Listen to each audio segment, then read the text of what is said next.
Happy New Year, everyone, and welcome to another Rewind episode of TMI. We've been off the past couple of weeks for the holidays, but we will be back next week with a brand new episode when we're discussing the latest Knives Out film, Glass Onion, along with Dead Again, so we are moving back into the mystery genre.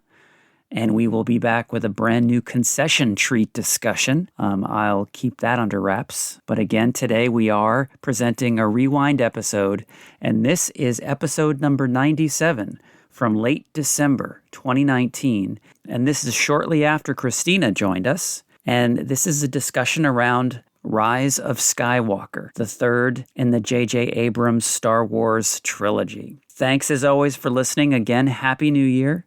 Enjoy this rewind, and we'll be back with a brand new episode next week. The moment our fellow geeks, dweebs, nerds, and other unfortunates have been fervently waiting for has finally arrived. It's time for TMI. Confessionals of the Nerd Kind. Of the Nerd Kind. Of the Nerd Kind. And now, your hosts, Jeff Nerf Herder Chandler and Jim Kaiju Baker.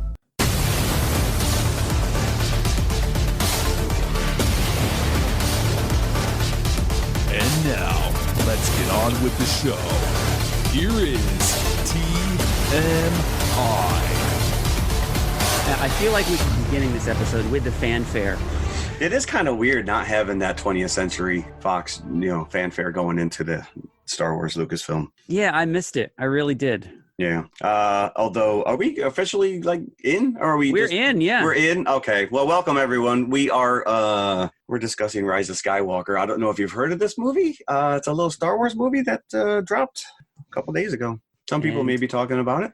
This is very fresh for all three of us. Christina Henry is back with us. Yay! To talk Star Wars. Yeah, I can't stay away. I love it.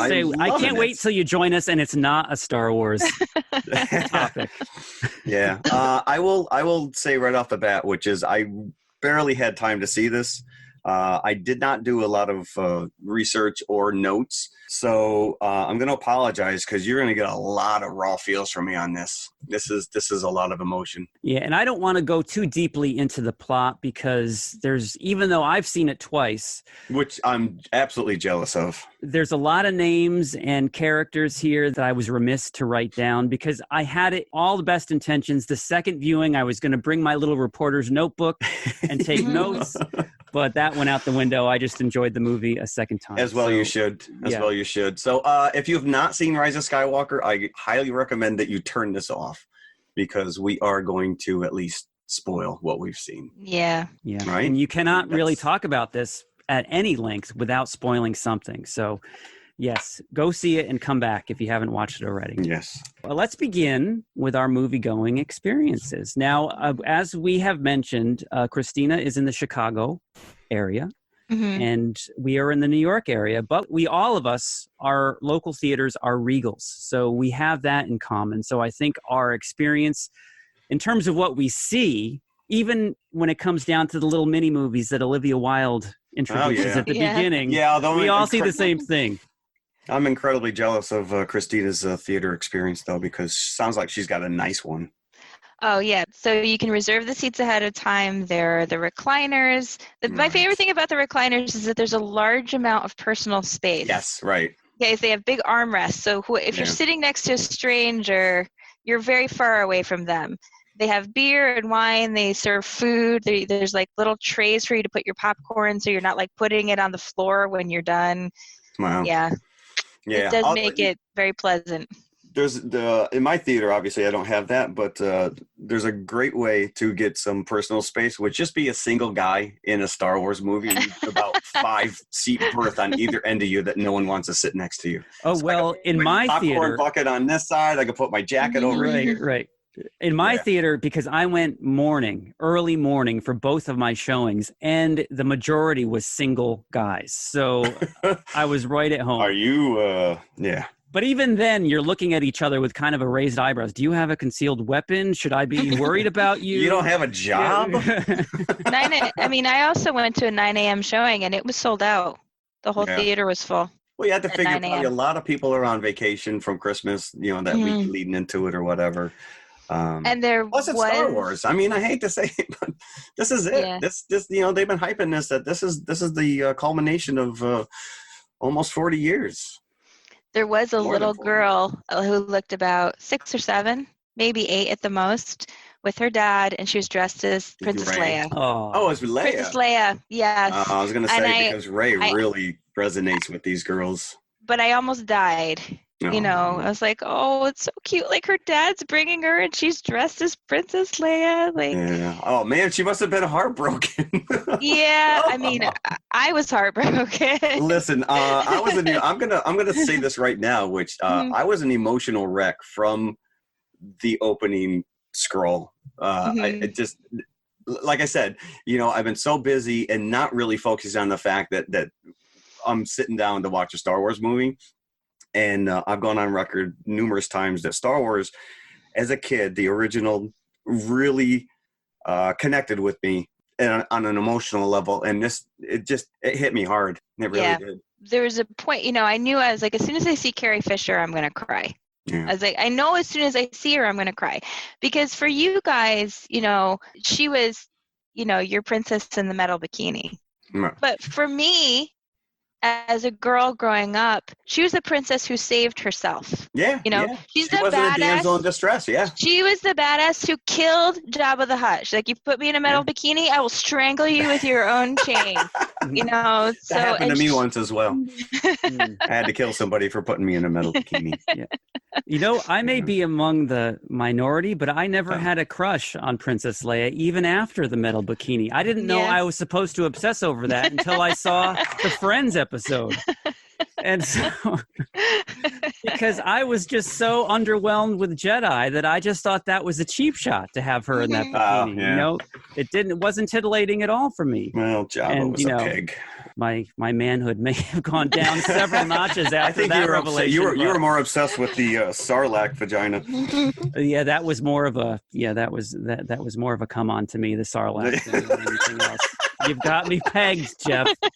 Well, that goes back to our Return of the Jedi episode. So. Yes, it does. Yes.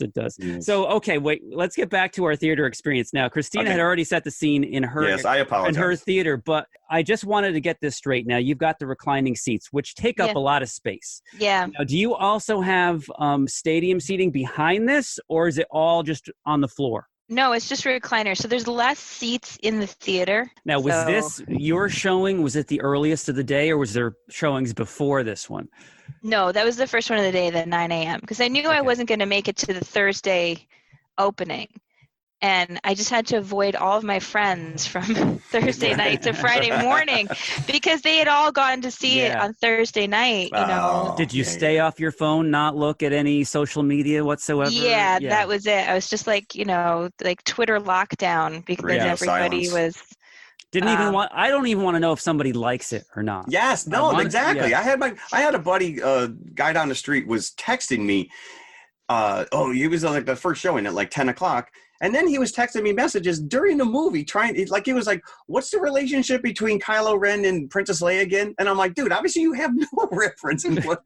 How could you not know that? Well, I mean, it was just kind of like, all right, so his opinion went right out the window because I didn't care one way or the other if he loved it or hated it. Yeah. I wasn't going to listen to it. You are probably the one person that I most want to text after seeing these movies and to not be able to not even let you know how I feel about it. Is torture. Yeah, because that's part of the fun of the show, which is we don't know how each other reacts to these movies, and we'll send text messages. Just sitting down to watch the movie, but that'll be it. Sit through the credits. Just make sure you sit through the credits, and that's that's it. Yeah, like we don't say anything more. I'm not walking out. I immediately had to call my son after I saw this, and then I called my wife, and I sat in the car and I bawled for 10 minutes. Yeah, I texted Jim right after and said, "I have many feelings." And that was it. Yeah, not good, not bad. And I'm just like, yes, agreed. Yeah, no, this in the like robotic voice. I agree. You're like IG-11 now. Yeah. Let's hope we don't forget you in the car. First of all, if this is John Williams' last score for a Star Wars movie ever, he went out with a friggin' bang. Because this movie, from note one, he's hitting every theme that we've heard in all the 8 prior movies, but it was strong. It was just so overwhelming. And of course, I got to bring in the titles because, it opens as every Star Wars movie does with the crawl. But as we mentioned, without the 20th Century Century Fox fanfare this time. But my experience was, again, just like Christina, the earliest show that I could get to on Friday, it was a 9:00 show. This theater was packed to the rim. Now we have stadium seats, so there's a lot of seats in this theater. And I couldn't even begin to tell you how many people were in there, but it seemed like it was sold out. It was 90% teenagers. It looked like they were on a class trip. There were some teachers there with them, chaperones. That's pretty. What class is going to take you to go see a Star Wars movie? It was movie? Insane. And as I sat down, the chatter noise was so loud you couldn't hear the movie stuff that was going on the screen. I'm like, oh, this is going to happen all the way through this movie. This is terrible. And so I was considering, okay, the next one starts at 9:30. I'm just going to sneak in the theater for the next showing. I'm not going to sit here and listen to this. As soon as the movie started, it got quiet. Nice. And then the Star Wars blast, and there was a rapturous applause all through this theater. And it was a very emotional to hear this, when an audience is that invested, because I can only compare it. And my wife brought this correlation in as when we saw it the next day, because I saw it twice, to Bohemian Rhapsody, when everybody in our theater was cheering as if they were there at the Live Aid concert. And it did bring a whole new element to watching this movie, as if in comparison to it being deadly silent. When the audience is that much into it, it brings you along that much more. Yeah. And the next day, it was a completely sedate crowd that made no noise throughout the entire movie. So it was an experience. But the funny thing was, I was more emotional in the second viewing than I was. Is that because you were with your wife? Yes, because I'm sitting there with my son and my wife, and I'm thinking about what their reactions are. Well, not only that, but your son is now watching a movie at the age that you were when you were first watching Star Wars. Yes. Of course, so you can't help but kind of make that correlation. And I've made jokes before where he's not into the same stuff that I am. But when he is sitting there watching either a Marvel movie or, in this case, Star Wars, he watches it. It's not like he's looking at everything else. Right. So he is into it. So he was laughing at the jokes. So it was fun to see it through his eyes as well. Yeah. He wasn't asking questions, though, was he? No. Like my buddy sent me text messages during the movie. Yeah, he just accepts it for what it is if he doesn't know what's going on. Yeah. I think I enjoyed it more the second time because I wasn't trying to catch everything, because there is a lot that they just barrage you with. It is a lot, and I think that is one of the detractors that people are throwing out there, that they tried too hard to shove stuff in there. And I haven't gone on record. I haven't looked up any review, but I have heard that it's fan service. But yeah, I'm a fan. Thank you. Exactly. Yeah. Why is that a bad thing? Why Correct. is fan service a bad thing? Yeah. So, okay. I mentioned this to Jim before, Jeff, but before you jumped on, but I didn't look at reviews, but I did see something go by where they had ranked all the movies according to their Rotten Tomatoes critic score, not the audience score, the critic score. Okay. And Rise of Skywalker is second from the bottom at 57%. And Phantom Menace is the only film below it. And I'm like, how can anyone think this movie is worse than Attack of the Clones? Right. I agree with you. I absolutely, positively loved every minute of this movie. If I had the time, I would have gotten right back in line and seen it again immediately. And I'm incredibly jealous of Jim that he's already seen this twice. I know, me too. It was more satisfying for me than Endgame. It did everything I wanted it. And listen, let's talk about, the task that J.J. Abrams was kind of like shouldered with. I mean, they brought him in to revitalize and rejuvenate this franchise a couple of years ago. Let's create new characters, but you have to stay true to the originals. But give us something different, give us something new. And then the second movie was what it was, Last Jedi. Now he has to come in and fix that. And he has to bring this whole thing back together and send it out with a bang. And I thank you. Thank you, J.J. Abrams, because I loved every minute of this. It's sort of interesting, though, with the second movie, the first movie, the film came out, when Force Awakens came out, everyone's like, not everyone. Obviously, there's a bunch of very vocal people who are very angry. It's just like A New Hope. I don't want to see the same thing I saw before. And then Last Jedi comes out, and it's really different. And they're like, I don't want anything that's different. Right, correct. you yeah. know? Yeah, well, I mean, even George Lucas went on record, and he's like, you're not giving anybody anything new. And what Abrams said was, you have to realize that we're trying to get a whole new generation of people invested in this. Yeah, we have the core audience that grew up with these Star Wars movies, but we have to kind of bridge the generation. So, yeah, if I got to go back to the core of what Star Wars was, and kind of rehash that, then that's what they went with. Did we need yet another giant planet-destroying Death Star? Not really, but it was a great introduction to these characters. Rey is a super strong character, and after The Last Jedi, it was like, oh well, now Abrams is going to have to somehow undo what Rian Johnson set up, but he didn't. What? He didn't. No, absolutely not. Everything that was established in The Last Jedi stayed true. And although I like that. I don't think you needed necessarily to know, aside from Snoke being killed by Kylo Ren in Last Jedi, I don't think the events of The Last Jedi tied in very strongly to this movie. No, than the fact that Luke Skywalker was dead. Well, this is true. Of course, they have to carry that, but there was not a lot of callback to The Last Jedi. Now, I will say this, that Johnson, he was all about subverting expectation. Right. Every note that you expected him to go to in The Last Jedi, he did the opposite. Yeah. So I will commend him for that, because you did not know what was going to come next in the Last Jedi. And it is not a bad movie. I enjoyed it. It's not my favorite of the Star Wars movies. And it was disappointing because, again, we've talked about this before, which was, you're now getting, our heroes at the end of their life cycle. You don't get to see Luke Skywalker in the height of his Jedi Academy days, which is what you want to see. They just made these movies way too late.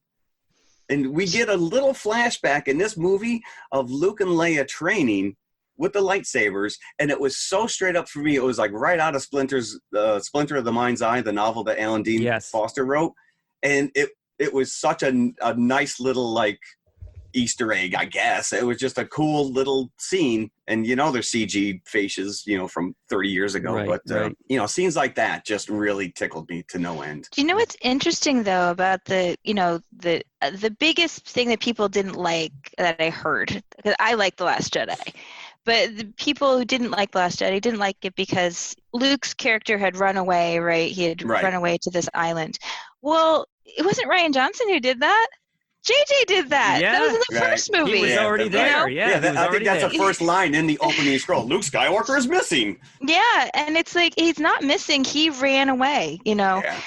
It's not what you would think the character would have. It's just but it's interesting how that sort of gets laid on Rian Johnson when that was already established from the first film. So he's sort of working with something he was already given. But one of the things I loved about The Last Jedi, now we're moving into Rise of the Skywalker, was the relationship between Kylo Ren and Rey and their connection. Yes. And that was really strongly established in Last Jedi. And JJ pulled that into this film in a great way. That's where you really see it tie into the last film, because there's the foundation for that is built in The Last Jedi. Yeah. And it's that relationship is so important. It's the heart and soul of this entire trilogy. Mm-hmm. I mean, not just Rey as a strong character, but her relationship to Kylo Ren and this evolution of him as a character in, Ben Solo. People were just, I guess, disappointed that, Snoke just turned out to be yet some throwaway character that. But he was. I could care less about Snoke. I agree with you. I agree. Absolutely agree. It was just, this. I just assumed he was always a Palpatine clone to begin with. Like, he never got any backstory. He was dispatched a little too easily, and you're just kind of like, well, what about Snoke? I don't care about Snoke. Now, I will say that this movie was the first time I truly, as a moviegoer, cared about these new characters. I enjoyed Force Awakens. I enjoyed Last Jedi. but I wasn't invested like I was Luke, Han, and Leia as a kid. No, I'm of like, course they're not. pleasant characters, but I'm not. And I think they all got a very satisfying story arc. Yeah. And they all evolved. But for this, from the get-go, from this movie, like from the first time you see Rey, and then the first time you see Finn and Poe and Chewie on the Falcon, I'm in there with them in a way that I never was. For this movie opens. Balls to the wall. You open right up with Kylo Ren just dispatching 100 guys or whatever in an epic battle. It was pretty impressive. I'm not even going to get into like cinematography or any of that stuff. Just straight up storytelling. Now, Kylo Ren, or Kylo Ben, maybe we can call him after this movie. Yeah, Ben Ren. He was always, I used to nickname him Anger Boy from chapter 7 and 8 a little emo, because he was a very, angry child kind of. But he was never, because of that, he was never as big of a threat as Darth Vader felt like, or the Emperor. No, and he shouldn't be. This is a character. This is a character you've never kind of really seen in Star Wars. You're either one end of the spectrum or the other. You're a good guy or you're a bad guy. Yeah, and he was on the fence. He was waffling worse than Bill Clinton, right? Right. He's very conflicted, and I think that's an interesting thing. I thought that he's a great character, and his connection with Rey just got stronger in this movie. It really was, and obviously, it's revealed in the opening scroll that Palpatine's alive, and he's sending out secret messages. And what do you mean he's still alive? But we all knew that. And the that is one of the big spoilers we knew going into this. Rather than be overjoyed, Kylo Ren sees it as a threat because he's so insecure. You would think that he'd be right. He'd be like, dude, that's my jam right there, the Emperor. Right. I want in, dude. No, he didn't. He wanted to get rid of him. I will say Dominic Monaghan has a character in this, and I kind of forgot about it, but he got a big chuckle when he showed up. And that was like, he just appeared. It wasn't even like the audience was not correct. ready to we've seen, like, there's other little cameos in there, Greg Grunberg, but he's been established in the other movies as well. Although it looked like he ate an X-Wing. He gained some serious weight there, dude. But let's begin. Yeah, let's start with Exegol. Now, these planets, a lot of these names sounds like that you're walking through the cold and fever aisle at Rite Aid, especially Exegol. Yeah. Exegol can cause this is it's kind of like the Forbidden Zone in Planet of the Apes. This is a part of space where nobody knows what's up, what's down. And the Emperor has chosen this area, this remote area of space to hide out on this planet Exegol. And so here, very much, and I thought that they really borrowed heavily from Voldemort and the Harry Potter series, because the Emperor, just like Voldemort, is, you think he's dead, but he's not.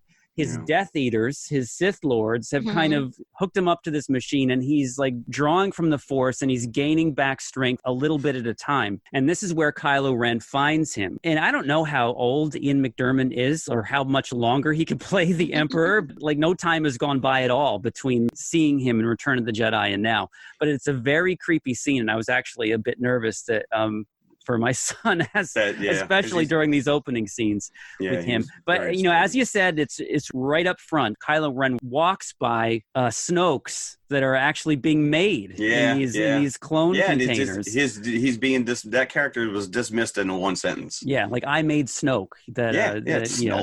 Please, we got bigger things going on than so Snoke. Pretty much by extension. To me, it's like a little backhanded slap at the the critics who are like, what about Snoke? So the Emperor has trained Kylo Ren, basically, because he's done it. Yeah. Every voice you ever heard, he said, came from me. Yeah. That made me really sad. That this kid has had the Emperor whispering in his ear for how many years? He already did it to Anakin. So, this guy's not a good guy. He's not a good guy. But, at least with Anakin was looking in his eye. That's true. This is some voice from space. Right. He thinks he's talking to his grandfather's mask, and meanwhile it's this other guy going, he has no clue.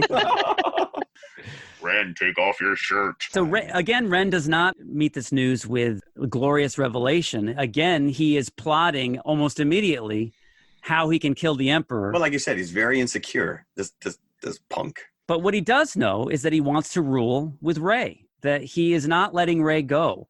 and he will not rest until she is with him. Absolutely, the connection these two characters have, I absolutely love. And the stuff that they were doing, well, while we've never seen that kind of use of the Force where they're having a battle against each other in different areas. I mean, they're on different locations. She's on the ship, he's on the planet, but somehow they're connecting, and it was beautiful. It was well done. After the reveal of the Emperor and Kylo Ren, then we see Chewie and Poe and Finn playing a game of chess on the Millennium Falcon, just the like original old times. Little figures. Yep. Little clay figures. He's cheating against them. And they've got R2 with them, and it's very much similar and again, they're. You say fan service, Jeff, and they're hitting on a lot of archetypal Star Wars notes here, because just like in A New Hope, Leia's feeding R2 the secret information. That's where they feed the message from the spy into R2. So it was a callback to that a little bit. And then, of course, there's that TIE fighter battle that the Falcon has to skip over. That was nice. I mean, that was nice. And so you're kind of going to these different locations. You can't do that with the ship. Well, I just did, he said. Yeah. And destroyed it in the although intro. it would have been nice because they did the same thing in Guardians of the Galaxy 2, but except Yondu and Rocket were all like, as they were going. Yes, yeah. That would have been cool to see a little bit of that. But I don't know. Chewie was a little chunky looking, right? Well, he's older. I guess so. I guess he's put on some weight, Chewie. You're too obsessed with the weight thing, Jeff. No, I just Chewie's always been lean and mean. But we did when we're introduced to Rey. We get that great scene where she's floating with all the rocks and she's chanting, "Be with me," which was to me a big callback to Rogue One with Chirrut's, I am one with the Force is with me. And obviously it's apparent that she's been studying these Jedi temple tomes and books that she took from Luke in the last movie. So she's tapping into stuff that we've never seen before either. Yeah, and we realize that her Jedi master is Leia. Which is great. Yeah. And this gives you an idea of just how far, because in The Last Jedi, of course, you did see her defy Mary death. Poppins, and do her Mary Poppins. Yeah. So you know that she had the Force, and that was never really revealed much. No, and like I said, that little flashback where you see her and Luke training with the helmets and the blast shields and the lightsabers. So you see that she does right. She did kind of step up into that role a little bit. She knows the Force, but she gave it up because she had a foreshadowing that her son would be taken by the dark side. Right. But let's talk about that, because Carrie Fisher died before this movie was finished. Even in production, and all of the Princess Leia stuff was footage that was shot for the second movie, but not used, or even for the first movie, I guess. It was but not unused used. Footage, yeah. But they had to cut and paste it, because she's interacting with characters that weren't in the first movie, or the second movie for that matter. So there was a lot of cutting and pasting that's going on, but it's absolutely seamless. It is, and when you see it a second time, and I was paying attention to her dialogue, because I did read, just as you said, that they used unused footage and made it work. Right. So the lines that she read for chapters for 7 and 8 are used here, but they retroconned it so it would make sense in the story. Because I kept waiting. All right, when am I going to see the CG? There's one scene where you see her being consoled, and it's just someone has their arm around her as she's walking away, and you're like, all right, that's obviously probably a stunt double or some body double or whatever. But otherwise, it's Carrie Fisher's performance. And it was flawless. Yeah. I'm not 100% sure, but I think I think there was a stand-in throughout. Okay. And that because the body looks a little frailer than Carrie actually was. So I'm wondering if they used a stand-in and then put her facial performance over this. It could be, because like I said, either that or they're cutting and pasting her into these scenes because, again, she's interacting with characters that weren't in the other two movies. I think they do that in a couple of sequences where they're taking her from a scene that is completely different and inserting her. But one of the first things she says to Rey is nothing's impossible. And almost that's speaking to her being in this movie. Right. So believe. Yeah, there's a lot of feels going on here. Yeah. Nothing's impossible. Obviously, I thought was a callback to Luke, saying that's impossible. Because one of the things I've liked about Rey is that Rey never resists the Force. one of the problems that Luke has is he's always like, you can't do that. That's impossible, right? He's very resistant. Even when Yoda's training him, he's sort of has like this mental block, you know, where he can't go past a certain point. But Rey isn't like that. Yeah. But I like that because Rey is very open to the Force, and like she's very instinctual. Yeah, and you see that in The Force Awakens, which was, you know, all of a sudden this stuff is happening to her and she's just kind of like going with it. Yeah, you're right. She doesn't really resist it too much. Getting back into the plot of the overall scheme of the Emperor, the message that is downloaded into R2 is from a First Order spy. And they've given the Republic, the rebels, Right, yeah. some intel. Now, what was actually in the message that they downloaded to R2? I've seen this thing twice, and I can't remember what was actually in the message. It wasn't coordinates, because they didn't know where Exegol was. No, that was, because that's right. That was the whole big... wait, I think the actual message was that Palpatine was alive. It was like a justification, that it was him that was sending out these messages. Right, that Palpatine was out there, and then Rey finds the clue in one of the old books about where to go next. Because remember, it's like they say, the Emperor's alive and he's on Exegol, and she's like, Exegol, and she runs away back to the book. Books and says Luke was following this exact same trail. And that's because she's looking for the Sith Wayfinder, which is that little triangle that Kylo Ren had, because only 2 were made. Yeah, and this is a little callback in the comic books. They had something very similar. They're called their Jedi holocrons. That had like ancient Jedi text and you know, stories and information on. So I think they kind of drew from that a little bit. But yeah, it's like a chase sequence. You know, they're hunting down this thing, trying to get to it, because we're announced that within 16 hours, the Palpatine's new fleet, the Final Order, I think he referred to it as, was going to launch this massive attack, and you see just thousands of Star Destroyers all lined up outside Exeter, ready to go. 16 hours, so there we go. There's like nothing more intimidating than one Star Destroyer, and then and these all have they all have the giant, you know, the gun that the Star Killer gun. Yep. Gun. So each one of these is kind of like a little mini. So it's like 1,000 Death Stars. That's which is what this fleet is made up of. Yeah. So we have 16 hours to really kind of track down this other Sith tracker, find out where Palpatine is, and get to him. And that's what brings them to this planet, Pisana, which is like a Tatooine, kind of a desert planet. And they run into a festival going on which I enjoyed. I know that someone's going to probably cry and complain about that, but I thought that was fun to see something different for a change. You know, it's funny. There's one scene where Rey is looking at a bunch of kids watching a puppet show. Yeah. And they all have the same face as the elephants on the Jungle Cruise from Disney.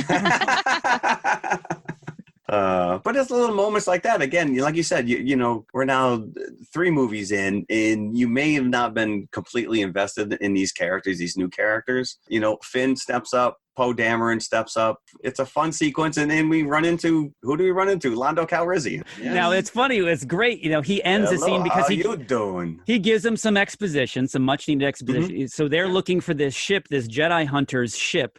Oh, yeah, Luke and we were looking for this guy, too. We went through his ship. We couldn't find a thing. But it's out there, you know, it's in the desert. Still sitting there 20 years later or whatever. Exactly. Yeah. You know, nobody's touched it since then. Correct. Right. We see and then he is the same Lando. He's like, give Leia my love. Right. Yeah. and she's like, you could do that yourself. Yeah. Hello. Give it to her yourself. Right. Yeah. Mm-hmm. I have many times.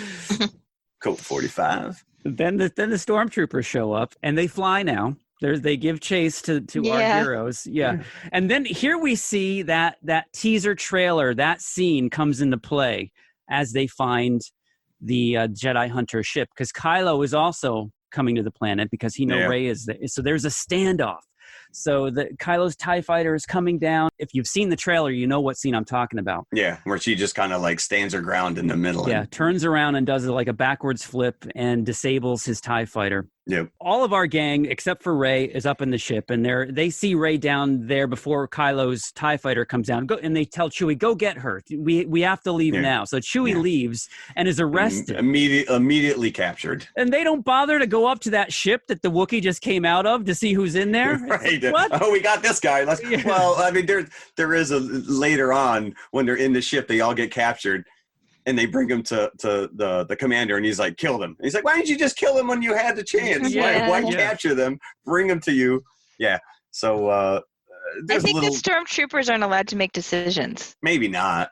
I mean, I guess if they, someone fires on them, they can fire back. But yeah, poor Chewie gets captured. Yeah. So what they find in the ship is a dagger with an inscription Sith, on it. Inscriptions on it. Yeah. And C-3PO knows what it says, but he can't tell them because it's against his programming to translate Sith. To translate it. So Chewie has it in his little, his fanny satchel. pack. Yep. And fanny pack. And he gets arrested with it, right? So now this leads to what do you got here, big guy?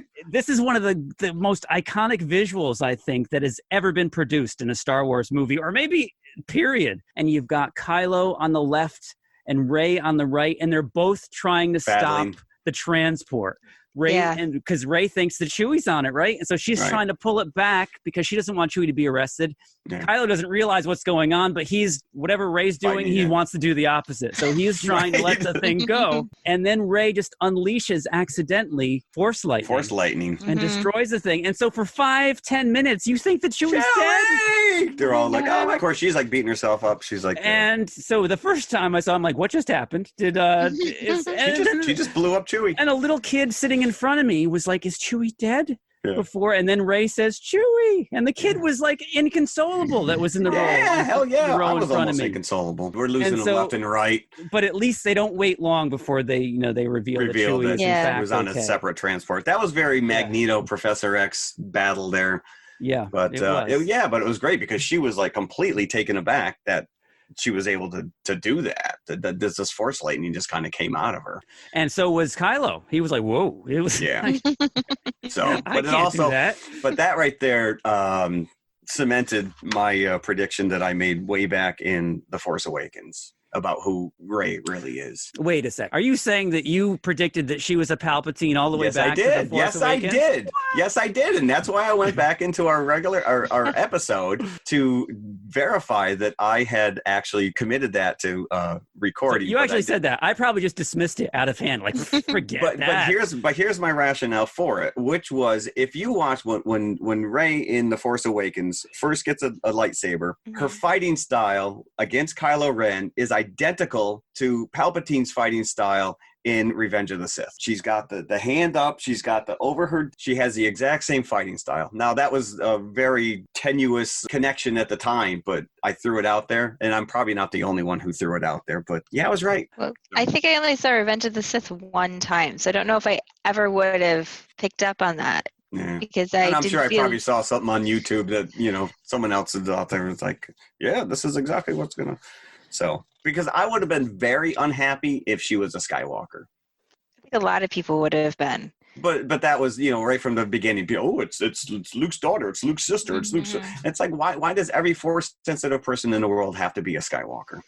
So I thought that was nice. I really liked that. And apparently Luke and Leia both knew it and just didn't tell her. Right. It was interesting how it was revealed later when Kylo Ren said, well, I told you this thing about your parents, but I didn't lie. And it was totally like Ben in Return of the Jedi. Obi-Wan, it's like from a certain point of view. No, your parents really were nobody, but you're not a nobody. Right. And plus the fact that they brought Palpatine back in to me, just kind of like, this is where we're going to go with it. And I was happy with it. I'm not complaining in any way, shape, or form. I would not have said that at all, that I would have predicted that before the movie, but at the scene in the opening part of the movie when Palpatine looks at Kylo Ren and says, she's not who you think she is. Right. And he looks so freaking smug. I was like, she's related to him. Who would mate with this guy? She's not who you think she is. Yeah, who's his wife? Unless he just conjured, because as we know, yes, in the comics, it's because of the Emperor that Anakin exists. It was not, a virgin birth, that he had something to do with the midi-chlorians. Right. And and Anakin's mother. So Yes. could it have been the same situation with his son? And, what's the story with him? Was he force sensitive? He had to have been. He's a Palpatine. But clearly resistant. Yeah, but clearly resistant to his father. So that could be a whole new movie in itself. Maybe that's your standalone, right? Another one of these things. Jr. Yeah. So so after we realize that Chewie is alive, our heroes have to travel to the planet Kijimi. Is that Kijimi? So is this where they filmed Hocus Pocus? Is one of the Amok. So because they have to get the coordinates out of C-3PO's head, because they have to reboot him in order Which to is do going to so. wipe out of his memory. There's a big scene where C-3PO says, and you see it in the trailer. I'm looking at my friends for the last time. Which is very touching. You know what? R2 is very underused in this movie, but I'm glad to see C-3PO getting some. But I wasn't really touched love. by it, because they did drop Finn says, well, doesn't R2 back up your memory? I'm like, they cannot let C-3PO forget. Yeah, but it would have been nice. Either or. I mean, as long as he's not dismantled in pieces at the end of this thing, I would have been content if he had no memory of everything. Although he has been R2 and 3PO are the constant in all 9 of these movies, and he is really the narrative to a certain degree. Especially in Return of the Jedi, where he's reiterating the story, to the Ewoks. But yeah, you had to figure at some point R2 backed him up. Such a great line though, when they find out that C-3PO can't tell them. And Poe says, wait, so the one time we want you to talk, you can't? You can't. Yeah. Right. Now that is thankfully the run through also, along with the droids, is that everybody has always been annoyed by C-3PO. Right, yeah. He's universally despised. Yes. Right, because he keeps saying, nobody said my name, but I'm fine. Yep. Yeah. I noticed you didn't ask about me, but yes, or when they get to that festival and he goes, this is renowned for its sweets, and everybody turns to look at him, and really? He turns around and see what they're looking at. Yes, yeah. Yeah, he had a couple really great moments. Mm-hmm. Nice little comic timing in some of this stuff. But this is also when they get sucked into the sand pits or whatever. And this is where we get the connection between the Mandalorian. Yeah, the healing power. Yeah, the healing power. Yeah, that Rey has this ability. And I can only assume that she somehow learned this from the texts. Because if this is just a given Jedi ability, then Obi-Wan definitely could have saved Qui-Gon. Yeah, that's why I think that this is just like a Force-specific thing where different Jedi have different abilities. Right. Or some may know about things that others don't. So, and I've read a lot of sniping online. Well, why couldn't Obi-Wan save Qui-Gon then? Why couldn't somebody do because this? Because he was still a Padawan. But no, I just think that they didn't know how to do it. That's right. The Force is knowledge of 100% of the Force. She's got the text. She's got the books. Yeah. Or also, it goes back to what I was saying, where she's really open to the Force in a way that we haven't seen, before, and that maybe it comes to her because she's just so much more receptive to, the idea of what the Force can do. She doesn't have any limiters on her saying, I can't do this or I can't do that. Yeah. She's more like, why can't I do that? Right. And she's a Palpatine.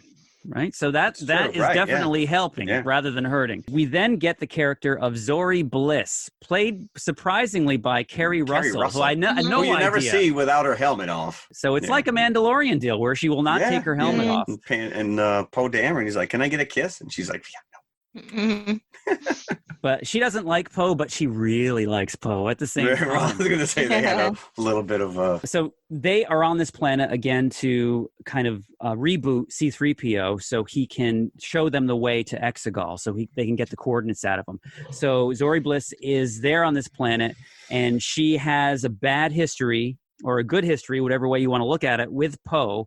So initially she's going to kill him, but then she decides to help him. And she even gives him a captain's medallion, I think she calls it. Yeah. Which is like, it's kind of like coordinates to get you past any blockade. Yeah, it's like a credit. It's like kind of a badge. So she's going to use it to get off this planet because she sees the writing on the wall that the First Order is going to take over 100% pretty soon. So she wants to escape, but she gives it to Poe to help with the resistance.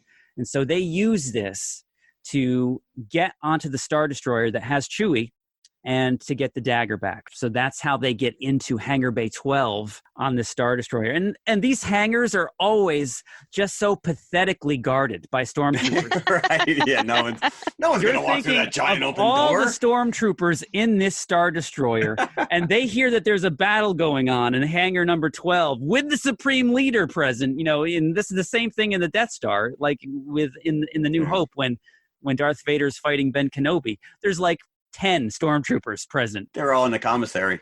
Fried chicken day. When they get into the Star Destroyer, Kylo Ren and the First Order are on Kijimi looking for them. And here's where we get into one of the great scenes between Rey and Kylo. Yeah, this was awesome. Mm-hmm.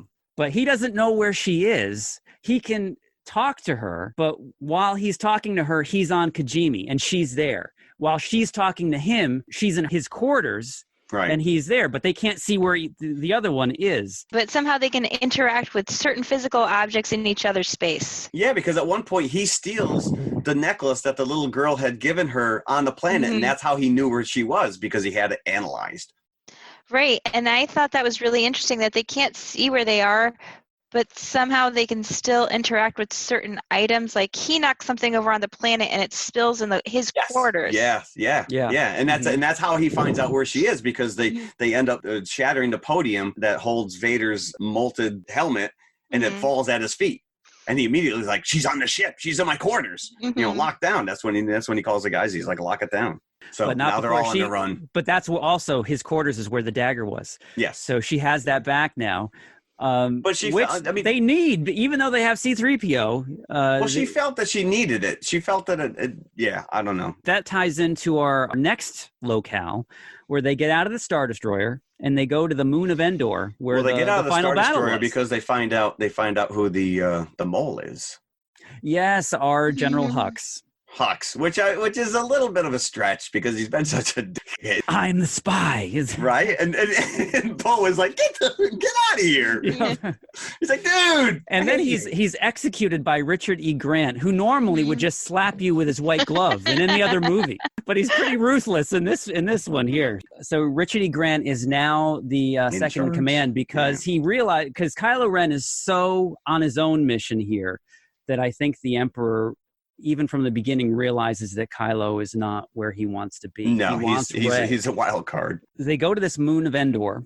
It's one of the moons in the Endor system, right? That's how they described it. Yeah. So, but we're not seeing Ewoks just yet. So the Millennium Falcon has a crash landing worthy of any Star Trek movie. And how many times have you seen the Enterprise crash land? Yeah. So they crash land down on this moon, and it's where the Death Star crashed down, which we see in the trailers. So this has got to be a pretty big moon in order to take that Death Star crash without destroying itself. And it's a great locale because it's this really, really intense, wavy surf that the Death Star ruins are like placed in. And there's some refugees there that are living on this planet that are all ex-stormtroopers, just like Finn. And they're going to help them get to the Death Star ruins the next day when the tides are down. Yeah. But no, Rey's not having that. Yeah, Rey steals one of their sailboats or skiffers or whatever she calls it, and makes her way out to the ruins. But this is where the Sith sword dagger comes into play. Yeah, this is why she needed it, because there's a little secret compartment that she pulls out, and it's almost like a protractor where she's looking through it. But think about this. If they had landed even like 20 miles off to the right, that wouldn't have worked. Like, you have to be what if they landed on the other side of the Death Star? Maybe the Force made them land right there. Right. There you go. Yeah. I'll buy that. That's a catch-all in this universe. Yeah, the Force. Right. It's the Force. The Force. Well, I just felt like this was the perfect place. Yeah. Because she just pulls that compass out, and she kind of like lays it on the horizon. She's like, "Oh, there it is. It's right there." So and somehow magically makes her way there, and she finds it. I mean, the Force is magic in this universe, and whatever Lucas tried to do with midichlorians to try to give it a scientific explanation, it's always behaved like magic, in the universe. So I think you could anything that you can't explain logically, you could just sort of plausibly wave off as a force thing. Yep. Now, the whole reason that they're there, we haven't lost sight of this, is that she's still looking for the Sith Wayfinder so they can get the coordinates to Exegol. C-3PO, he has brought them to this. He didn't have the coordinates to Exegol. He just had the coordinates that were on the knife, which brought them to this place where the Death Star thing was. She needed that Sith Wayfinder to get herself to Exegol, and this is where it is. It's in the Right. Death Star ruins, in the Emperor's old chambers. Chambers, which was nice because that's a pretty big ship to find that. Yeah. His office. Yeah. Oh, here it is. It's in his filing cabinet there. Now let's talk about this. She makes it there, and there's a scene that calls strongly back to the scene on Dagobah, where Luke faces down Darth Vader and realizes. Yeah, and this is the little scene we see in the trailer as well, which is her all in black with the double-bladed lightsaber. Now, let me just say that Daisy Ridley has amazing teeth, and I was preoccupied. She's got some big choppers going on. I was preoccupied looking at these teeth, and they come into play in this scene when she snarls, and she's got the sharp teeth. The sharp teeth. Yeah. So she has that little bit of a battle with herself. And she had a great lightsaber too, the evil. Yeah, she did a lot of kind of like just staring off into the distance in this movie, just kind of like with a single tear running down single tear, which was probably CG'd. Yes. And now this is another great scene because there's so much chemistry between Adam Driver and Daisy Ridley. So much. It is just magnetic when when it's just them on screen together. You are riveted to what's going on because you don't really. I mean, they're so strongly attracted to each other, not just with the Force. But and you never kind of know which way it's going to go. But as actors too, like very well it's done. Textbook. This is what chemistry is in a movie. Yeah, agreed. And they have this epic battle. But the scene where Kylo grabs the Sith Wayfinder from her, where she drops it, and he grabs it, and she's just saying, "Give it." Right. Give it now. And he's just like, he's teasing her with, he's like, you want this? You want this? Right. But he's like, listen, I'll take you to Palpatine, but come with me. Don't, come with me. Yeah. And that's when he gives her the speech, the Darth Vader speech. Mm-hmm. Come with me. We'll destroy him. And then we'll rule together. Yeah. That's exactly, so it is like you're watching the end of Return of the Jedi, like all over again in the same chambers that the original speech happened so again, the great battle between, and you've seen a battle between them, and they actually fought back to back in episode 8.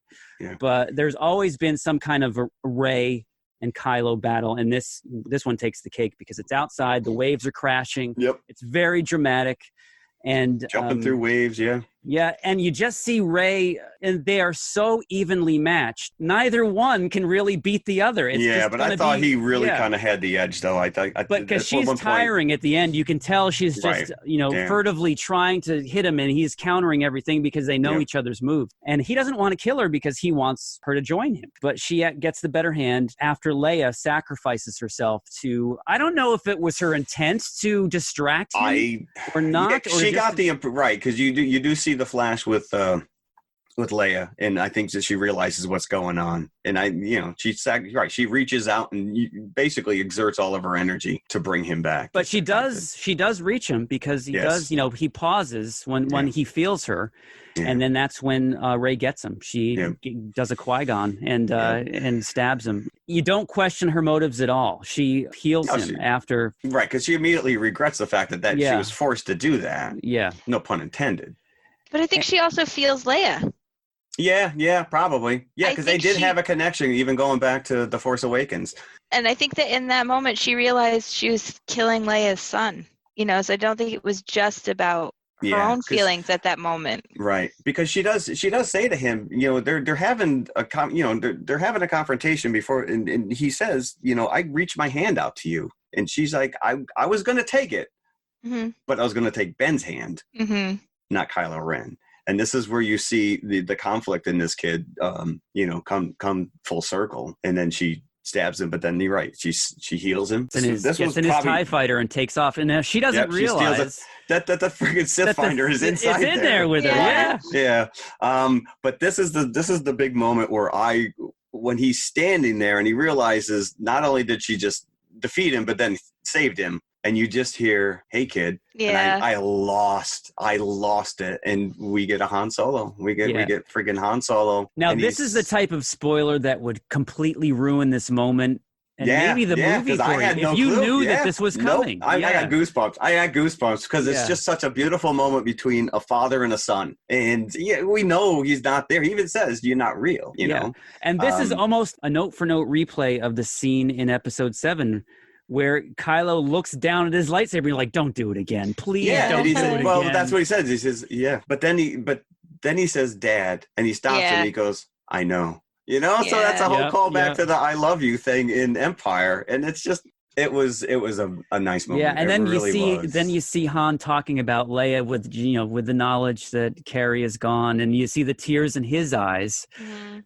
So all these different emotions come over you watching this, with all this knowledge, and it's a very powerful scene, especially and culminating with him throwing the lightsaber. Yes, correct. So he has now completely abandoned the Kylo Ren persona. He is, for all intents and purposes, Ben Solo. He says, "Come home, kid, come home," and he says, "Like I can't come home." And I think he even reiterates what Leia said, which is nothing's impossible or something to that extent. Mm-hmm. But. Yeah, beautiful. And that brings us towards the end of the movie, the end game, if you will. We say that a lot here, but I know.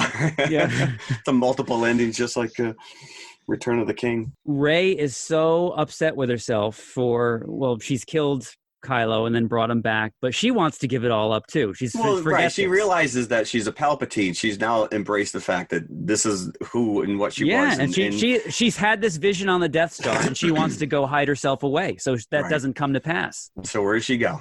Where the best place you can go to hide yourself away. Apparently. This is where all good Jedis go to hide. Yep, and where the Porgs Ireland as well.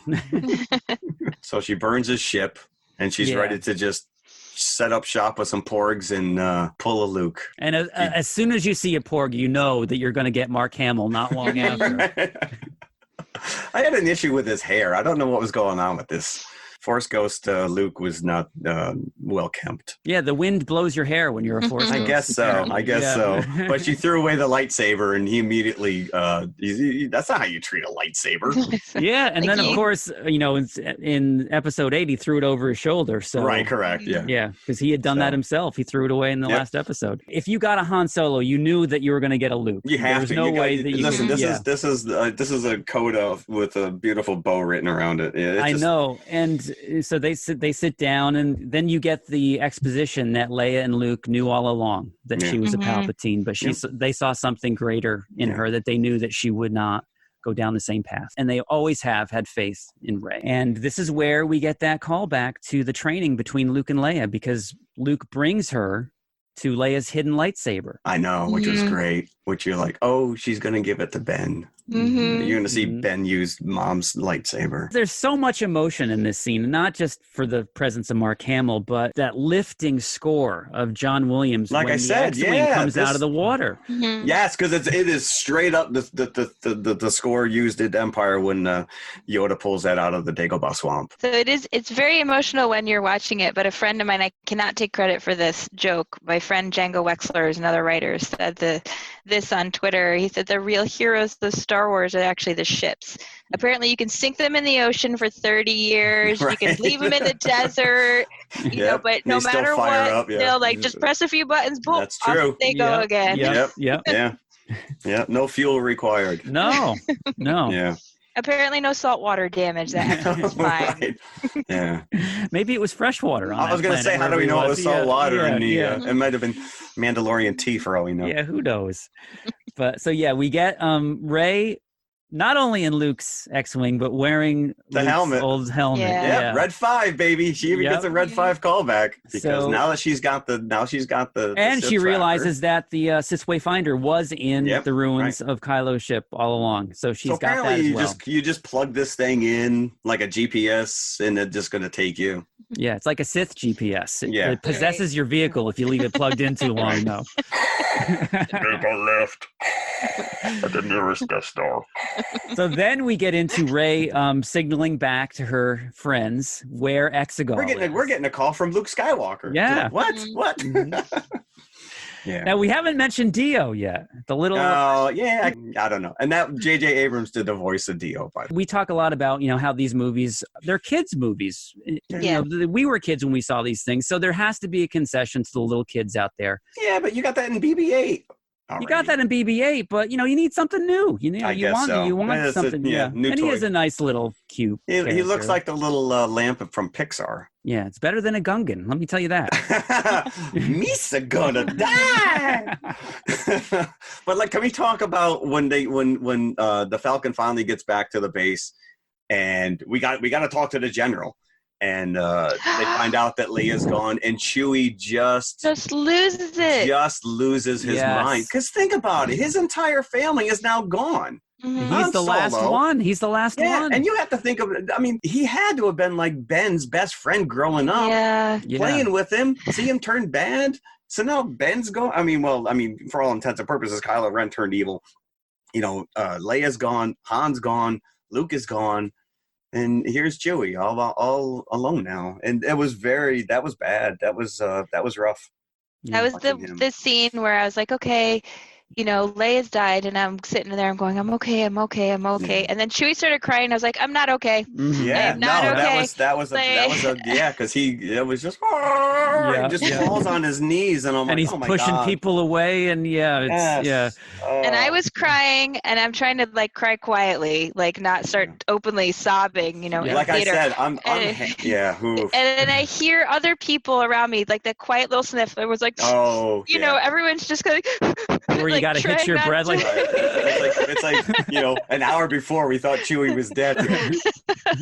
Who's going to console him? Who's going to console us? I know. That is true. There's only so much you can get away with. I am an emotionless robot. I will not cry. I'm glad I had that 5-seat berth around me because boy, I was sniffling up a storm. So that brings us. Tough. They established that Exegol is just so unruly in its atmosphere that this fleet of Star Destroyers needs navigation to get off the planet and navigate through the perilous nether worlds of space in order to get somewhere where they can actually start destroying things.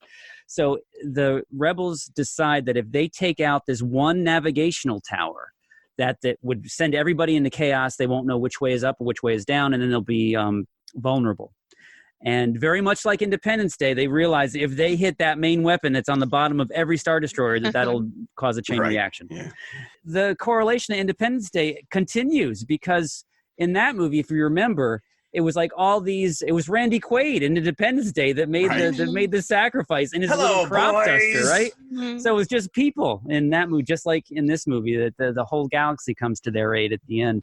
Yes, Lando and Chewie set out in the Falcon to go, because at the end of the last movie they sent out a distress signal when they're on the salt planet there, and nobody came.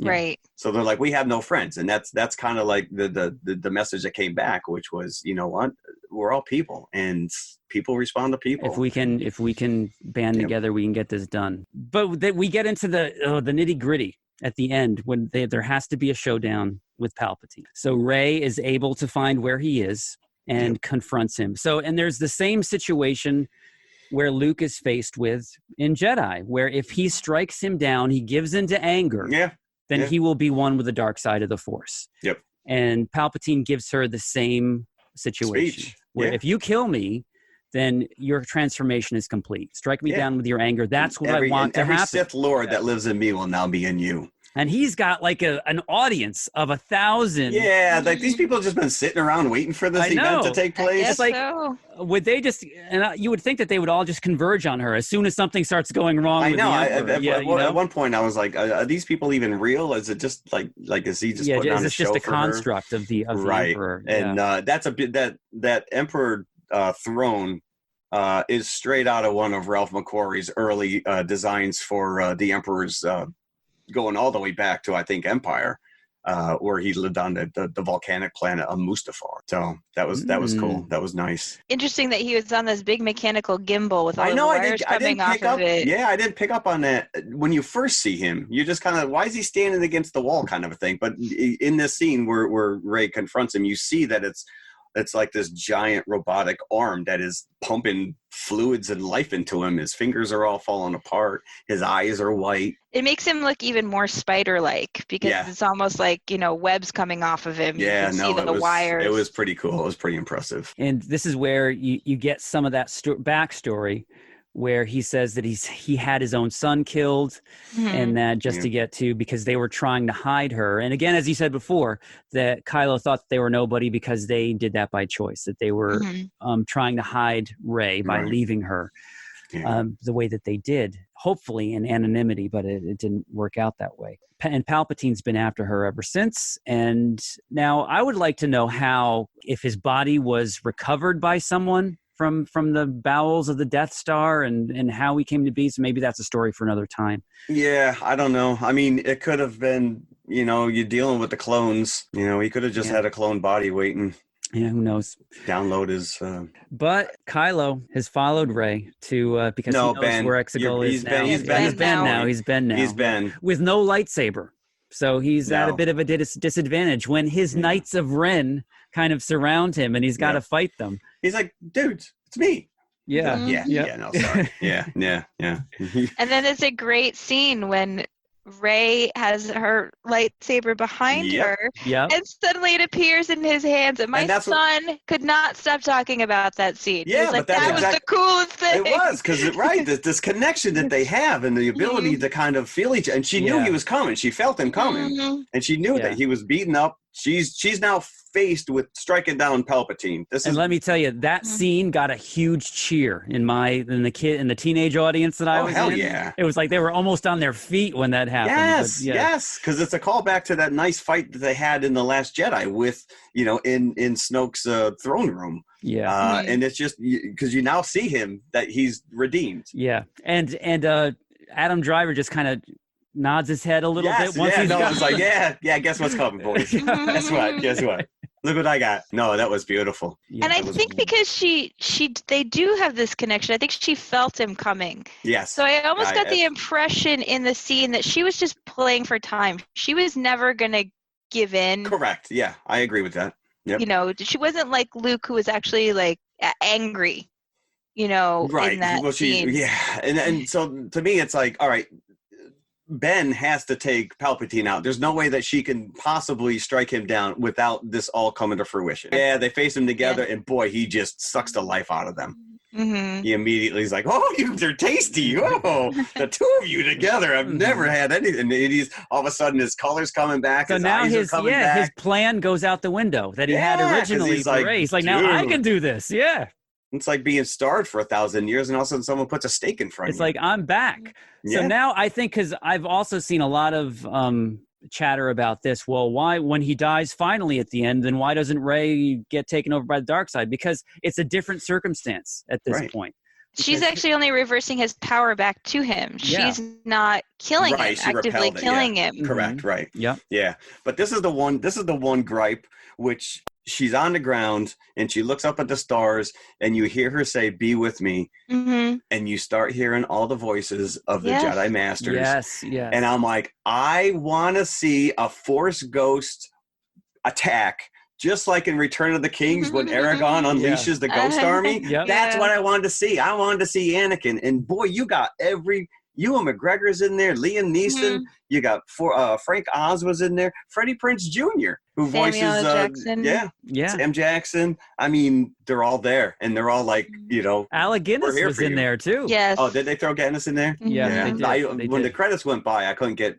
I was just trying to jot down names, but and that was just the greatest moment that she. But earlier there was another scene right in the beginning when the Emperor's saying, "Every voice you've heard in your head has been mine," and you heard Darth Vader. So you hear the Sith's voices in the beginning. Yeah. And I think, I don't know if you guys watch or read the anime or manga My Hero Academia.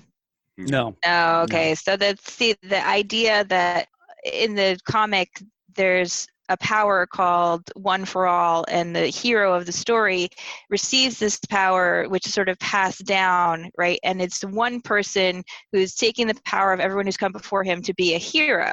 And his opposite number is All for One. He takes other people's powers for himself for selfish reasons. And I couldn't help thinking of that in this scene. I was like, did somebody read My Hero Academia? Right. Because it's sort of like that's what Palpatine is doing. He's taking all the powers for himself, right? To use selfishly, and all of the Jedi come to help Rey because, she's the hero who's doing it for everyone. Yeah. You know, and that I thought that was interesting. Yeah. I mean, Cool. but maybe you wouldn't catch that if you didn't No. Nope. like My Hero Academia. Like random interlude. Please move on. Let's talk about the horses on the ship. I guess there was plenty of oxygen on the outside of these ships that they could just run On around. Exegol, yeah, there's atmosphere there. But I liked it. He's like, shut down their speeders. Sir, they're not on speeders, and they're all on these horses. And I'm just like, all right. That was sort of interesting too, because throughout the movie, they really showed that like Finn is force attuned. Yeah. Yes. And he really, kind of stepped in, and she's like, how'd you know? And he's like, I just and he likes to brag about it too, a little bit too much. Well, I think. wouldn't you? Yeah. I mean, of all these special guys who are Skywalkers who have force abilities, and all of a sudden he's like, dude, I can feel. So there's a lot of shipping going on in this in this universe, right? Yeah. So let's get into the kiss, because this ties in Finn a little bit too. Yeah. So now, of course. Now, this is why. Now, I had mentioned to both of you that the first showing that I went to with all these kids in it made me realize how much these characters mean to the younger generation, maybe almost as much as the original characters meant to us. Because when Kylo and Rey have that brief kiss after after Kylo sacrifices himself To to save save Rey because she's dead, brings her back, she looks at him, and they kiss.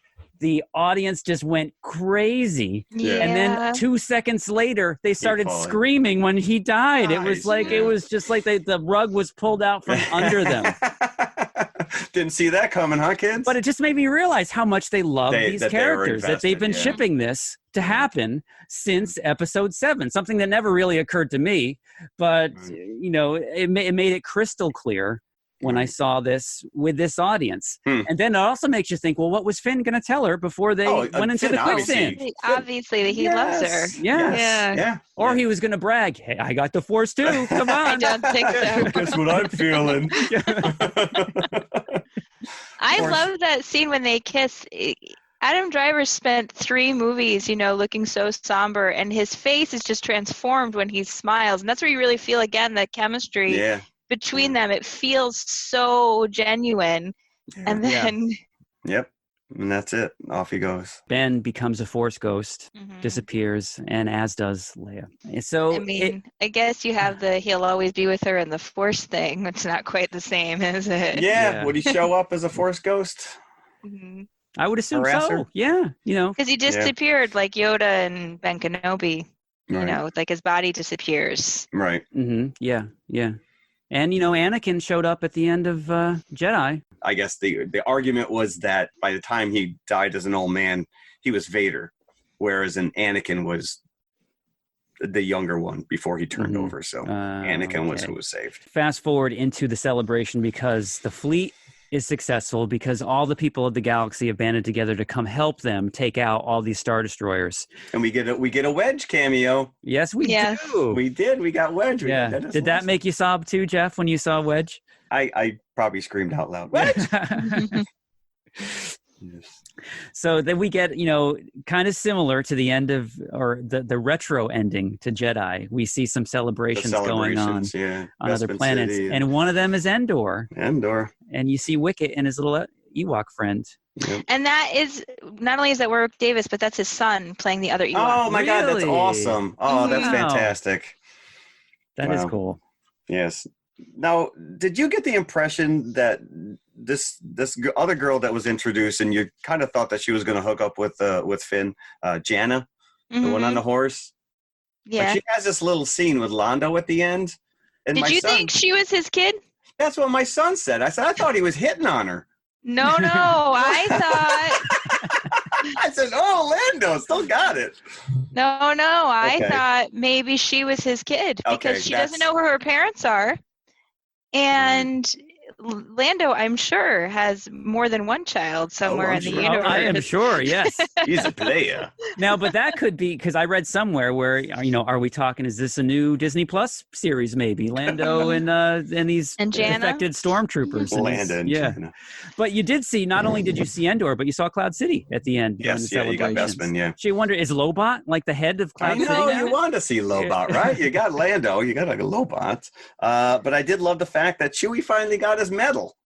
Yes, Yeah. yes. And didn't that make you sad? Because at first I thought it was Han Solo's. They just gave it. They're like, listen, because he's I'm not like, here is that anymore, so you is can she take giving it. him Han's medal or is that his own medal? So No, where was they going to get it? Where were they going to get a brand new medal that looked just like the Yeah. medals they got 40 years Yeah. ago? It was I Han's thought it was medal. Han's medal. Yeah. Because Leia had it, Yeah. and of Right, course she, had she it would in her have hand. it. Yeah, she had it in her hand when she passed. Mhm. But Maz was also the one in Episode 7 to give Luke's lightsaber.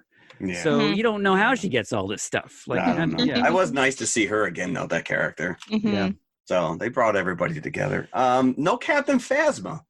That's Yeah, that never was played it. out. She That went never- out like a Boba Fett bit, I right? was sad about that. I Yeah. really liked that character, just sort of the idea of that character. And so Yes, many correct. other characters come back from the dead in these movies. So, there's no reason why she couldn't have miraculously survived if the Yeah, Emperor right. survived. And that only Yeah. seemed like the start of her character when you like the reveal of her eye like, Right. Mhm. under the Yeah, helmet. yeah. So Yeah, you want Yeah. to see her a little.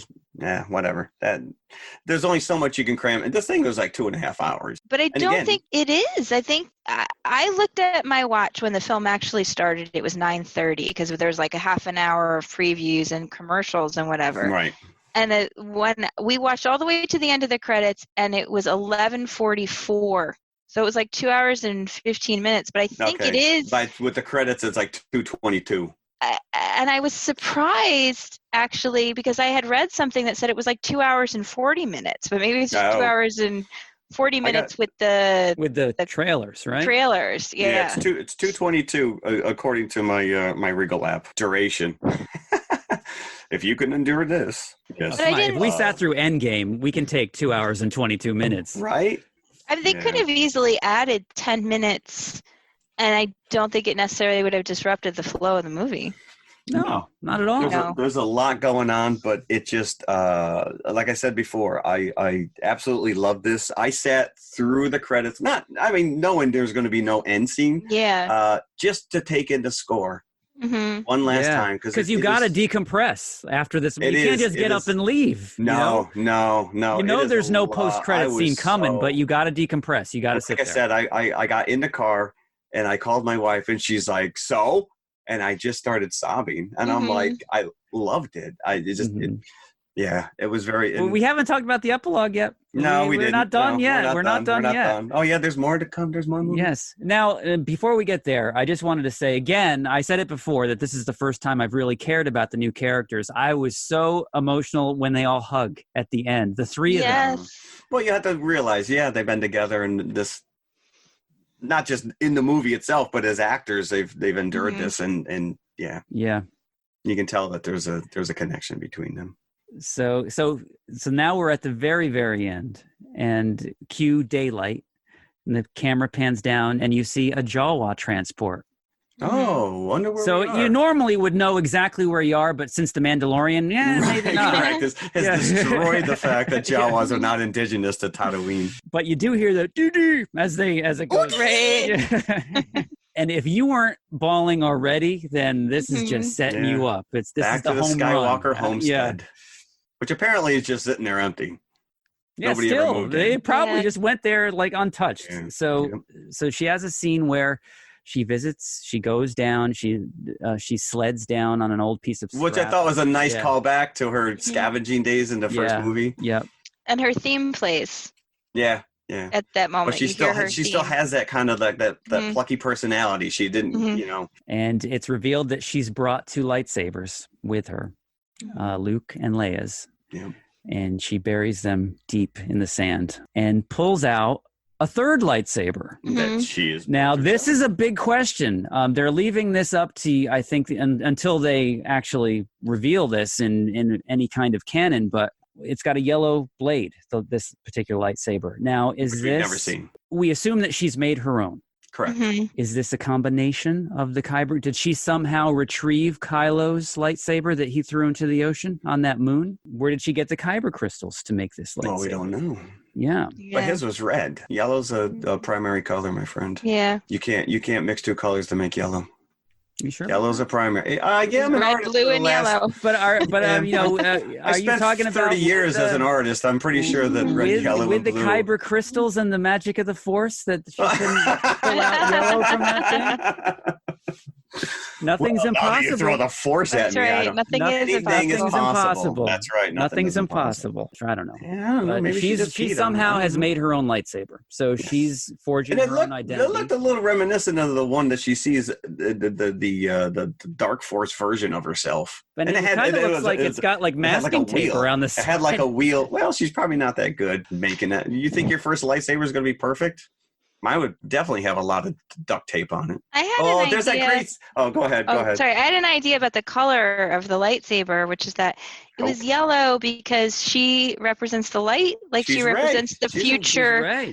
She's a ray of sunshine. But also that she represents, all the Jedi that have come before her. Like she is the light going into the future. Right. I just thought they kind of went for the sun symbolism. Yeah, I agree with that. Just reminded me of the scene where they're down in the tunnels in the sand with the worm, and she flips over her lightsaber, and Poe Dameron just kind of looks at his flashlight. Because we all, as kids, used to use a flashlight as a lightsaber, and he just kind of looks at it, and he's like, "Oh." It was a funny little throwaway scene. Yeah, and then the old lady. Oh, it's nice to see somebody around these parts. No one's lived here for years. What's your name? And that's where we get Ray. Ray what? Ray what? Ray, mind your own business, old lady. Go away. She immediately put up a do not enter sign. Yeah. Nope. She gave herself Skywalker moniker. But how cool was it that the last shot we get is the binary sunset? Yeah.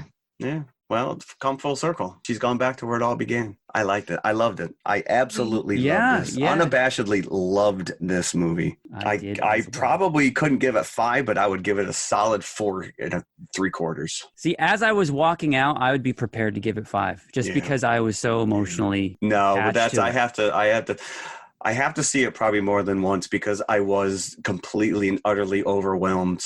And that happens to me when I get like there's certain times in my life that things just hit me on such an emotional level because it just transports me back to being 7. Yeah. And this is definitely there.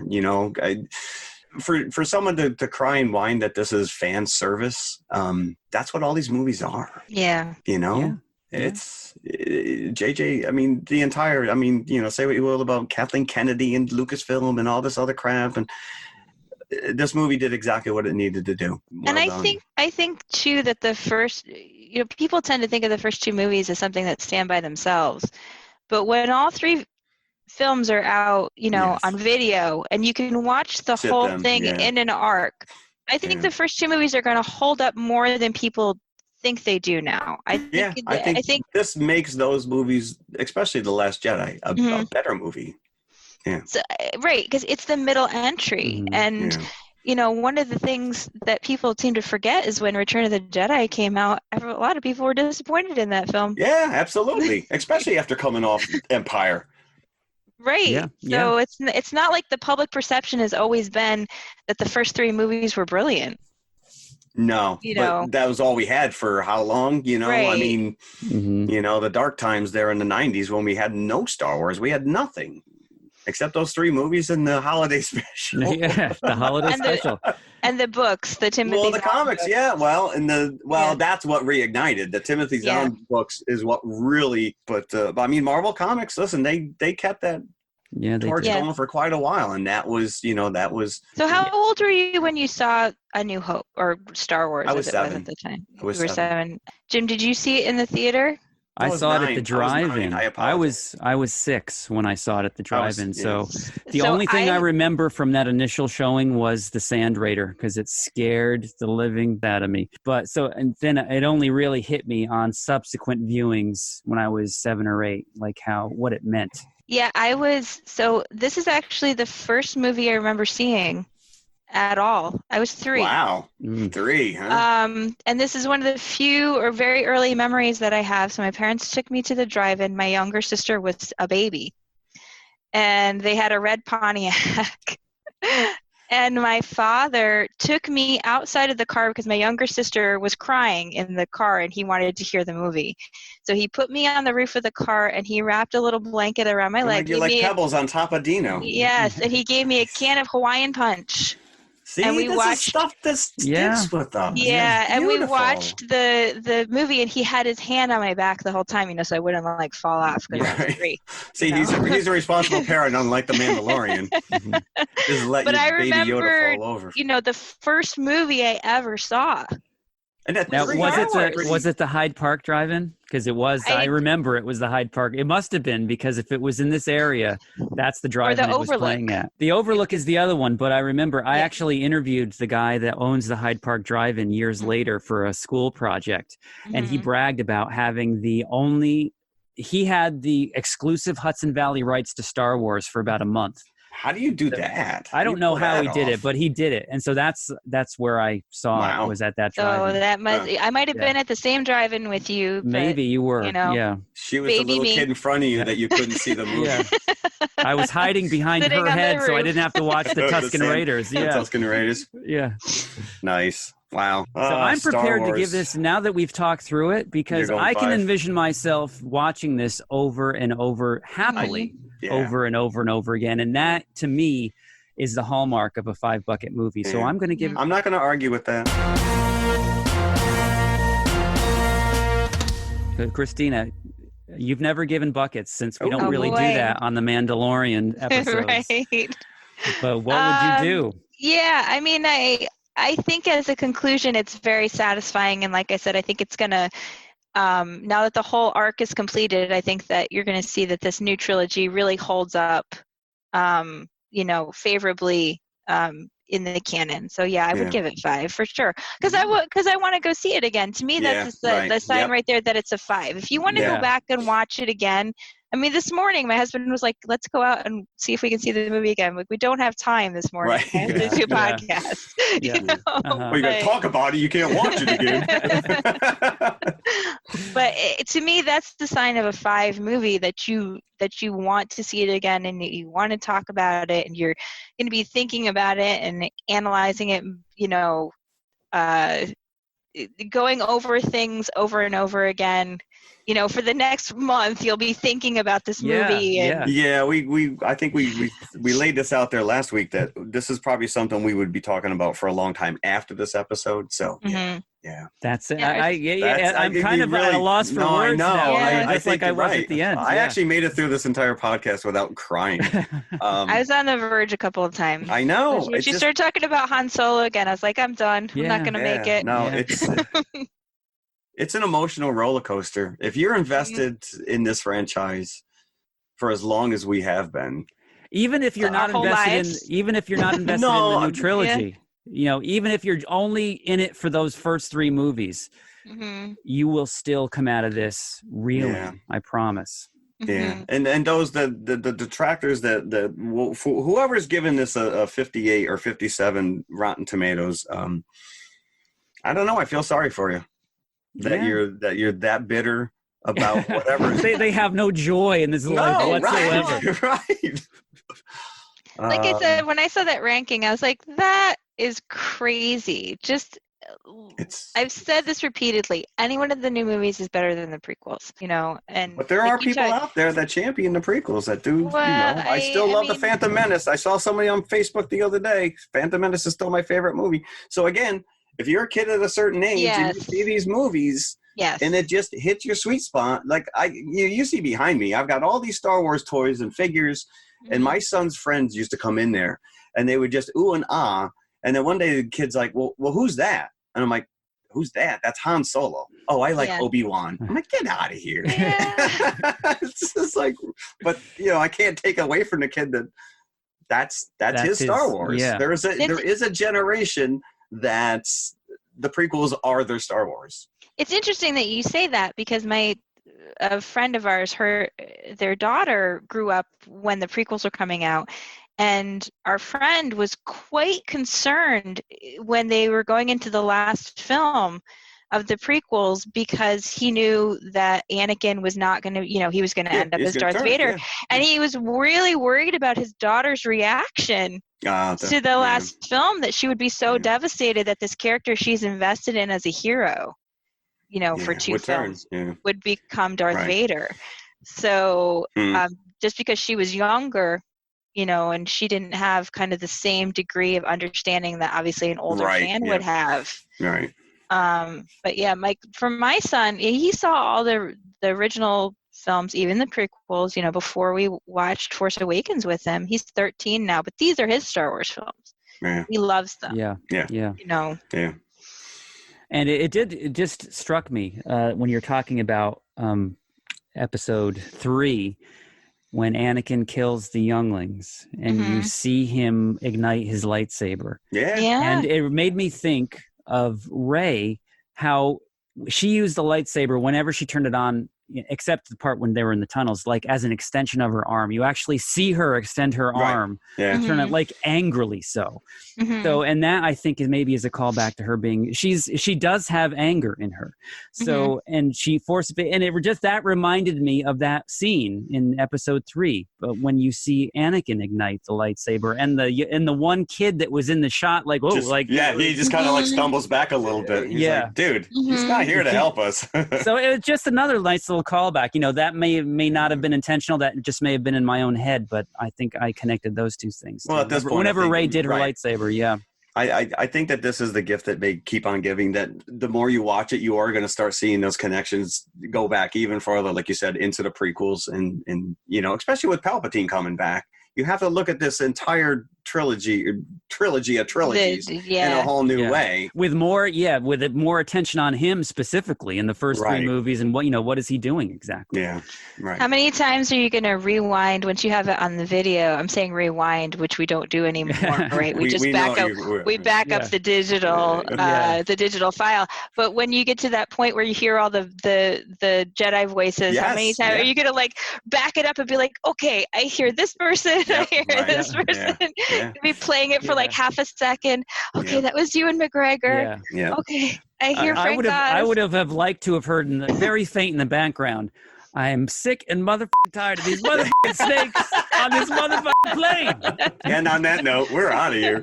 Go out on a high note, Jim. So thank you for listening. Yes, thank you. Next week, we are all about Mando Chapter 8. Chapter 8. That will be our sole episode next week, is Mando. I like it. But there you have it. Somebody's stomach just grumbled, so I think that means we have to go. I just heard. Was that me? Did you hear me? I heard you. I don't know. It was me. Well, thank you for listening. May the force be with you. May the force be with you. Yes, and Christina, you are always welcome back. Yes. So do not hesitate. If there's anything that you would like to talk about, let us know, and we'll rally around it. Thank you so much, you guys. Yeah, we still have to do a samurai episode too. We talked. That is not a hollow promise. That's something we need to do. Yeah. I am 100% on board with that. I really enjoyed doing this with you guys. So thank you for letting me come on. I hope you'll be back next week to talk Mando Chapter 8. We have to. Yeah. Oh yeah, I have to. You're in. Yeah. Get back out. No. I will be here. Awesome. We'll enjoy. Bye. Hello, everybody. If you liked the podcast you just heard, then please follow TMI on all of our social media outlets. First and foremost, email us at tmipodcast2018@gmail.com. That is tmipodcast2018@gmail.com. And you can follow us on Twitter at TMI_podcast2018. Stop over, say hi, give us a compliment. We'd love to hear from you. Awesome. Make sure you follow us on Instagram as well, which is also TMI_podcast2018. And of course, we are on Facebook, facebook.com/TMI Podcast 2018. And it should be noted, we also have a community page, so join the forum. And if you like to watch YouTube, you can see us at TMI Podcast 2018, all one word. Look for the popcorn bucket. Popcorn bucket. Or you could just go to our website, which has every link there, TMIConfessionalspodcast.com. And we'll see you at the concession stand. We'll save some popcorn for you. Ren, take off your shirt.